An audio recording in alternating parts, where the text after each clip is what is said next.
Shivaji from pop news, Alluri Sitaramaraju జిల్లా.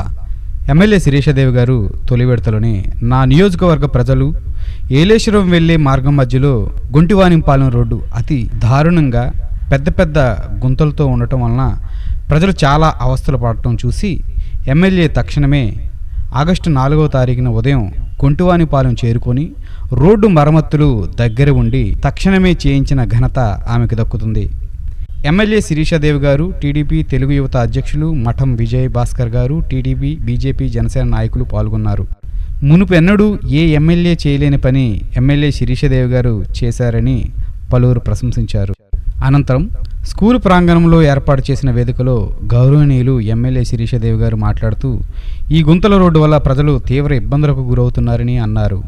ప్రస్తుతం తాత్కాలికంగా మరమ్మతులు పనిచేసి వర్షాకాలం ముగిసిన అనంతరం కొత్తగా రోడ్డు వేయడానికి కృషి చేస్తామని తెలిపారు. అనంతరం గుంటివానిపాలెం గ్రామంలో తెలుగుదేశం పార్టీ జెండా ఆవిష్కరణ కార్యక్రమంగా గౌరవనీయులు ఎమ్మెల్యే శిరీషాదేవి గారి చేతుల మీదుగా ప్రారంభం జరిగింది. ఈ కార్యక్రమంలో రాజవొమ్మంగి, అడ్డతేగల మండలాల ఎన్డీఏ కూటమి పార్టీల నాయకులు, కార్యకర్తలు, అభిమానులు పెద్ద సంఖ్యలో పాల్గొన్నారు.